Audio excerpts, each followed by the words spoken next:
হেফাজত করুন। 7 নম্বর প্রশ্ন, গতকাল একটা দিন গেল, ওইটাকে আমাদের এখানে 4 সোমবারের গোসলের দিন বলা হয়। আউযুবিল্লাহি মিনাশ শাইতানির রাজিম। 4 সোমবার, হ্যাঁ 4 সোমবার। 4 সোমবার আসলে নয়, এটা ওই চাহার সোমবার, ফার্সি শব্দ এসছে চাহার সোমবার। জি, তো রাসূলুল্লাহ সাল্লাল্লাহু আলাইহি ওয়াসাল্লাম সম্পর্কে এইরকম বিদাতি ধারণা আছে যে এই দিন রাসূলুল্লাহ সাল্লাল্লাহু আলাইহি ওয়াসাল্লাম অসুস্থ অবস্থায় শেষ গোসল করেছিলেন। আর রাসূলুল্লাহ সাল্লাল্লাহু আলাইহি ওয়াসাল্লাম যদি শেষ অবস্থায় মৃত্যুর আগেই গোসল করে থাকেন, আর সেটা যদি বুধবার হয়ে থাকে, তো আপনাকে আমাকে গোসল করতে হবে নাকি?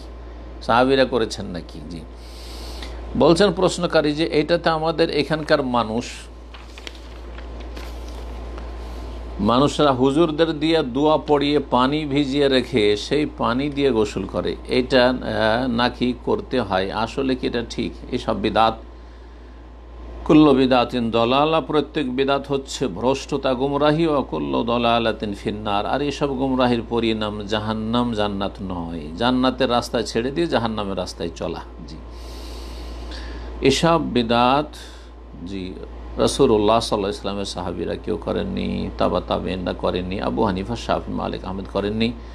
এই নামটাই চাহার সাম্বা, বুধবারকে বলে। চাহার মানে 4, আর সাম্বা মানে হচ্ছে ওই যে সাম্বা, এক সাম্বা করে এই শনি, রবি, সোম, এগুলি গণনা ফার্সি ভাষায় রয়েছে।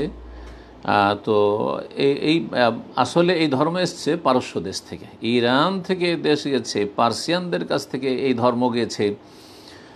সুতরাং এই ধর্মের সম্পর্ক মদিনার সাথে, মক্কার সাথে, হারমানি শরীফের সাথে নেই। আল্লাহ যেন বুঝার তৌফিক দান করেন। রাসূলুল্লাহ সাল্লাল্লাহু আলাইহি ওয়াসাল্লাম আমেল আমাল, কেউ যদি কোনো কাজকর্ম আমল করে, লাইসা আলী আমরুনা, যেটা রাসূলুল্লাহ সাল্লাল্লাহু আলাইহি ওয়াসাল্লাম আদর্শ নয়, ফাহুয়ারাদ্দুন, সেটা তার মুখে ছুঁড়ে দেওয়া হবে। এবং যেমন তার আগে হাদিস বললাম যে জাহান্নামে যেতে হবে, সেটা অস্থায়ী হোক অথবা স্থায়ী হোক। আল্লাহ রাব্বুল আলামিন অপরাধ দেখবেন, আপনার অপরাধ যদি এমন বেদাত হয় যে বেদাত কুফরি, শিরকের বেদাত, তাহলে স্থায়ী জাহান্নাম দেবেন।